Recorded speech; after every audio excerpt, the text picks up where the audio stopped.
In the quiet sweep of orbit around a green-blue world sat the star freighter Ferocious Ring. It was an old ship, patched with plates from other vessels. Its name carved into a steel bulkhead by hands that remembered better days. Leo and Tamsin lived on that ship. They were not bound by title or rank, but by choice and by a small, bright, stubborn hope that had guided them through years of trading runs and rescue missions. 1. Clear morning, the Ferocious Ring drifted toward a derelict research platform that floated like a forgotten tooth in a wide starfield. The platform had been sending faint distress beacons for weeks. Leo checked the sensors while Tamsin brewed tea and hummed an old Earth tune that always steadied them. Their life had become a rhythm of small chores and sudden calls. They both preferred action to idle worry. When they docked with the platform, they found the entrance half collapsed and the lights dimmed to a tired glow. A line of frozen footprints led from the airlock to a wall of sealed doors. Someone had tried to leave in a hurry. Leo's hands moved with steady purpose, reading the salvaged data on his tablet. The platform belonged to the Meraxi Consortium, known for research that mixed biology and machinery. The word that kept showing on the log was confidentiality. The log also mentioned a shipment labeled human specimen. Tamsin felt the word like cold water. She had grown up hearing stories of human worlds lost in war, and of children hidden to survive. She wrapped a warm cloak around her shoulders and put a small light in her pocket. They moved through the corridors where shadows pooled at the edges, and where machines hummed like half-remembered songs. In the central lab, they found cages stacked like crates. Inside the cages were small forms curled into themselves. At first, the shapes looked empty and drained. But then one pair of eyes opened. The eyes were human and very young. When Leo reached out, the child did not shrink away. The child's hand found Leo's finger and held on with a grip that spoke of hunger, for a single steady presence. A woman named Irina met them beyond a cracked observation window. She was Meraxi, but different from the cold technicians the records had shown. Her hair fell in thin braids and her voice was rough from crying and trying to keep hope alive. She said that the platform had once been a refuge for traders and researchers. Then people from a distant fleet had arrived with orders and with machines that spoke of sterilization and control. Irina told of an experiment that began with promises to study growth and resilience. Later, the experiment turned to tests of isolation. Children had been separated from family in the name of understanding how pain shaped survival. The records were clinical while the cages smelled of disinfectant and too much metal. Tamsin thought of the small hand that held hers and felt a fierce anger rise like heat behind her eyes. Anger had a way of turning despair into action. The Ferocious Ring could not carry all survivors at once. The platform hung close to a line of patrol drones that still blinked with weak signals. Someone watching from a safe distance could see the lights and assume the platform was abandoned. Leo stared at the schematics of the docking ring and plotted a course to bypass the central sensor field. He loved maps and locks and the gentle puzzle of bypassing systems without breaking them. That skill had kept them alive in ports where law was just a word, and survival required quiet cleverness. As night, or the platform's version of it, leaned in, Leo and Tamsin moved with quiet. They freed a small group of children and wrapped their thin bodies in blankets they found in the storage bay. The children whispered names that sounded like songs and like small fierce memories. One child called herself Emmy and declared that she would sing when they were free. Eam's small voice cut through the hush and made Irina's stern face soften. The act of singing felt like a rebellion. They had to move through a corridor lined with glass panels that overlooked a research auditorium. In the room, a machine pulsed with recorded images, and data streams scrolled like falling light. It contained the logistics of the experiment. Leo copied as much as he could to his tablet. The files showed that the project had been authorized by a private military contractor with ties to the older fleets. Those fleets collected specimens not for study but for advantage. The information made Tamsin tremble with cold anger and a careful steadiness that comes before fierce action. The rescue was not without cost. A maintenance drone stumbled into their path and sounded an alarm that was older than the platform itself. Its cry echoed through the hollow rooms. The children began to cry and to cling. Leo and Tamsin moved faster. They ran through a maze of wiring and old signage, and they reached the airlock when an automated protocol sealed one corridor in steel and sound. The airlock was old and squeaked against its seals. Leo jammed the manual override. It stuck at first and then yielded with a metallic groan that felt like a breath released after a held hurt. Outside the platform, they had a small window before the patrol drones returned. Leo and Tamsin strapped the children into a lifeboat and watched a tiny world of faces fold under blankets and breath. Irina helped them launch the lifeboat, and Leo set the course for the Ferocious Ring. The patrol drones arrived sooner than anyone expected. They flew in a thin, disciplined line, their lights sharp and harsh. A voice bled through the radio asking who they were and why they approached the platform. Leo spoke with a calm voice that did not ask permission. He declared a claim of salvage and of humanitarian rescue. Sometimes words have weight because the law that backs them is old and respected. Leo and Tamsin had learned to balance truth and enough lies to protect what mattered most. A drone came close and scanned. For a tense moment, the light touched the lifeboat and then drifted on. Perhaps the patrols were not used to dealing with small lifeboats filled with soft human shapes. Perhaps they thought the platform was truly abandoned, as the original signal had claimed. For a short while, the Ferocious Ring's engines hummed a quiet hymn of relief. Back on their ship, Tamsin set up a small infirmary in the cargo hold. She wrapped small hands in clean cloth and fed warm nutrient broths that smelled of spice and memory. Aim sang softly and others joined. A fragile chorus that made the metal walls feel less empty. Irina explained that she could not leave because she had hidden data copies inside the platform's core. She wanted those files to reach the right people who could stop more raids like this. They would be hunted. That truth lived like an ash in the back of their mouths. The files copied to Leo's tablet showed plans to continue the experiments on other platforms, and to ship specimens to fleets with less patience and less mercy. Leo held the small device like a fragile sun. It contained evidence and names and dates that could rally voices across systems. That night, the ship turned its nose toward a star lane known for traders who used old codes and old loyalty. The children slept with faces that relaxed into whatever safety can build. Leo and Tamsin watched them and felt a tiredness settle in bones that had learned to carry too much for too long. They also felt a new and sharper purpose. The Ferocious Ring was a small ship with a patchwork soul. Now it carried witnesses and a piece of truth that could unsettle a quiet cruelty. Outside, the stars kept their steady count. Inside, a tiny hand curled around Leo's finger and would not let go. The grip promised that they were not alone, and that their lives were now braided with the fragile lives that needed them. Leo closed his eyes for a moment and listened to the soft rhythm of breath and to Emmy's low song. It sounded like hope and like an oath. The tablet hummed with the copied files and with the faint pulse of a message that Irina had embedded like a seed. It was a short message aimed at a network of journalists and retired diplomats who still cared about law and about promises made under old treaties. Leo opened the message and read it aloud in his low voice so that the children, who were waking to the ship's gentle motion, could hear a simple version without the weight of bureaucratic words. Irina had named people and placed coordinates and included a record of the children taken.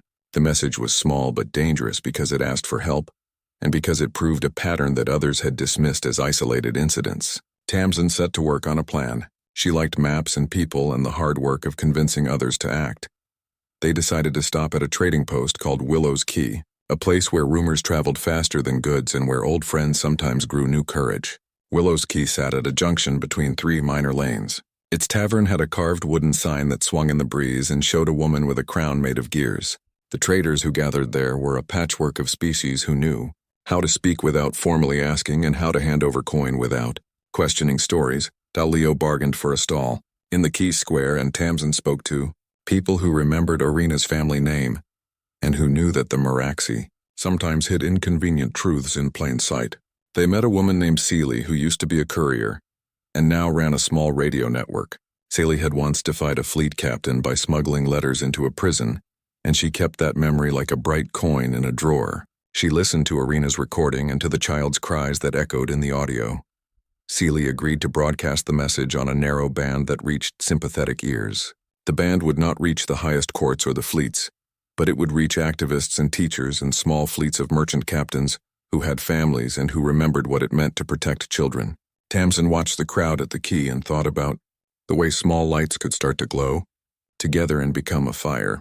While Celie worked the broadcast, Leo and Irina studied the files for more names and more places. The data showed that the force behind the abductions had a symbol, a simple ring inside a ring that looked like a ferocious eye when held at certain angles. It was a subtle logo, but placed in contracts and on shipping tags, it told a story of corporate secrecy and of profit built on pain.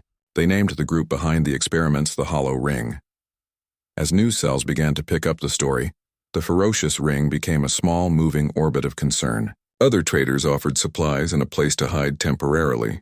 A retired investigator named Roven, who had once chased smugglers across 3 systems, arrived with a careful step and a sharp mind that had not lost its habit of seeing through official words. Rovan read the files and found holes in the paperwork that meant other platforms could be targeted. The Hollow Ring noticed movement in lanes where they had expected quiet. Their agents began asking questions at ports and sending quiet probes. A sleek scout ship moved near Willow's Key, disguised as a freighter carrying industrial scrap. Rovan watched its approach and felt the familiar hunger of the chase. He whispered a plan that included decoy cargo and false manifests. Tamsin gathered the children and taught them to speak simple codes that meant safe and stay. She made them laugh with small games and taught them memory songs that helped keep their names from being lost. Amy learned quickly and sometimes slipped a quiet word of a song into the ship's humming engines. The sound of a child's song changed the Ferocious Ring from a salvage vessel into something like a home. As the network grew louder, the Hollow Ring accelerated its efforts to hide its traces. Contractors and minor fleets received payments and cold orders moved along encrypted lanes. Leo and Rovan worked through the night to trace the payments.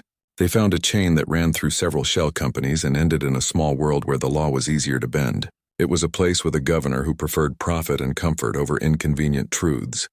They planned a careful move. Exposing the Hollow Ring at the right time meant more would believe the story.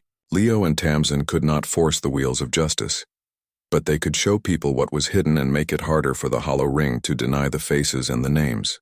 They prepared a demonstration of proof to be broadcast on many small bands simultaneously. Seeley worked on timing and on ways to scramble signals so that the Hollow Ring would find it harder to block the message. When the day came for the broadcast, Willow's Key hummed like a living thing. Traders and teachers and retired officers gathered to see what would happen.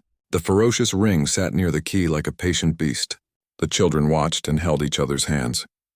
Leo started the stream and the recorded images showed the platform, the cages, and the small faces that had learned to sing even in the dark. The stream cut to the files that named the Hollow Ring and showed the symbol that looked like a watchful eye. The broadcast spread beyond Willow's Key because it touched something people remembered. It spoke of stolen children and of a thin law that had allowed it to happen. Messages came back from small ships that had been near similar platforms and from teachers who had sheltered children who had returned different. The Hollow Ring could not erase every witness, but the Hollow Ring was not helpless. They moved with cold precision and with silent hiring of mercantile enforcers. A complaint was filed against Leo and Tamsin in a world where courts could be bought, and where powerful companies could twist charges into chains. The Ferocious Ring felt the shadow of legal engines turning. For a moment, fear sat on the table next to the warm bowls and listened. Tamsin looked at the children and at the gathered friends and felt the old stubborn hope settle like a small bright stone in her chest. She said nothing long. She knew that courage often showed itself not in speeches but in small, steady acts. Rovan sorted paper and data and made sure copies of the files were hidden. Across many hands and many ports as the Hollow Ring moved its pieces, Leo and Tamsin packed essentials and prepared to move the children to a safe haven run by people who believed in old promises. The world that sheltered them would not be a palace but a place where names were kept and where a child could sleep with a bright and simple certainty that they belonged to someone.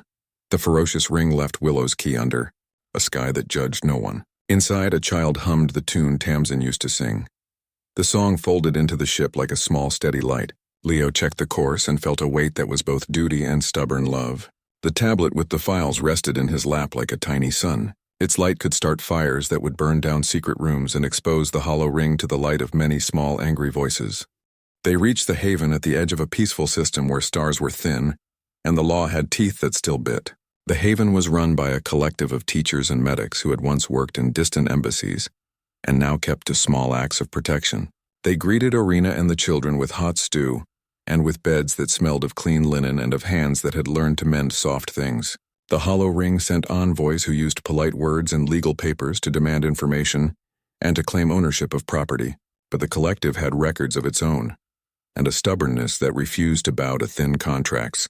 The public pressure created by the broadcast had shifted the balance in small but crucial ways. Other collectives began to ask questions and small fleets moved to block supply lines the Hollow Ring depended on. While sheltering the children, the collective worked to reunite families. Some parents had been taken on distant runs and returned with gaps in their memories and with a fierce need to find their missing small ones. Others had been gone for years without word. The work of healing became the work of the days and nights. Tamsin taught the children to tie knots and to paint simple murals that would tell their stories in color. The paintings were small declarations that these lives had happened and that they mattered. Leo and Rovan followed paper trails from the Hollow Ring to a facility tucked under a mountain world where the law could be bent for the right price. They collected evidence and smuggled it to a coalition of small fleets and independent courts that had kept their sense of justice despite the hunger of profit. The Hollow Ring pushed back with legal maneuvers and with threats that smelled of old violence. As the net tightened, the Hollow Ring made the choice to speed up their plans. They prepared new shipments and tried to move what they had before more eyes could see. The coalition moved faster. Ships that once traded in silence began to patrol and to stop suspicious freighters. The Hollow Ring's mercenaries found fewer ports willing to take them. The pressure grew like a tide. The children began to recover parts of their past in bursts that were small and luminous. A fragment of a lullaby, a memory of a wooden horse, the taste of a fruit from a far world. Each memory became a seed that sprouted into a thread of identity. Arena painted a mural of a ship and a ring of stars and placed the children's names in the center like a constellation. The Hollow Ring attempted a final move that would have been cruel enough to break many hearts. They deployed a capture net in a crowded trade lane and seized a freighter that was carrying supplies to the haven. The freighter's captain fought back with the stubbornness of a person who had once been small and needed protection. The ship's distress call reached the coalition, and a small fleet arrived like a shield. The fight was not a grand battle with huge weaponry. It was a tight, dangerous series of maneuvers where skill and memory mattered more than sheer firepower. Leo piloted a small interceptor through narrow canyons of debris and through the blind spots the Hollow Ring had relied on. Rovan coordinated with retired navigators who read the old routes like maps in their bones. Tamsin worked on the rescue of the freighter's people, while the children from the haven sang like small bright alarms. When the dust settled, the Hollow Ring had lost more than cargo. Its ring of partners grew thin as buyers and ports refused to deal with a group that now had faces and names attached to its shipments. The coalition moved from hiding to public inquiry. Small courts convened and documents were read aloud where sunlight could reach the pages.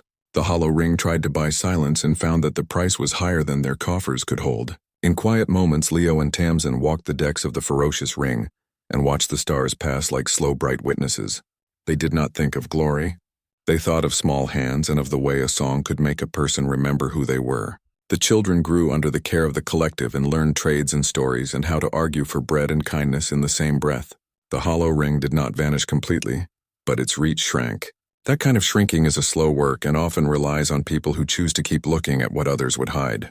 Leo and Tamsin continued to patch their ship and to carry messages and people between safe places. They learned to live with a new kind of watchfulness that is quieter than fear and fuller than relief. One evening, Emmy stood at the rail of the Ferocious Ring and looked at a ribbon of stars. She sang a small, clear song that held the group's movements like glue. Her voice carried, and the crew gathered to listen. The song named the things the children had lost and the things they had found. It was a simple hymn to memory and to stubborn hope. The galaxy kept its vast silence and its many small lights. The Ferocious Ring cruised between them carrying proof and small warm bodies, who had once known only cages. The work that Leo and Tamsin had begun did not finish with a single victory. It moved along in small rhythms and patient courage. They had opened a door, and others had walked through. The story they lived was not clean and it was not ending. It was a chain of acts that kept unspooling like a ribbon through ports and through quiet courts, and into the hands of teachers and judges and stubborn captains. The children learned to paint their names on walls and to sing to stars. The Hollow Ring became a smaller shadow, and the people who once pretended not to see began to look and to speak, and somewhere between the dark and the light a tiny hand still held Leo's finger and would not let go. The grip was a promise that what they did mattered, and that small lights, when kept together, could make a map out of the dark.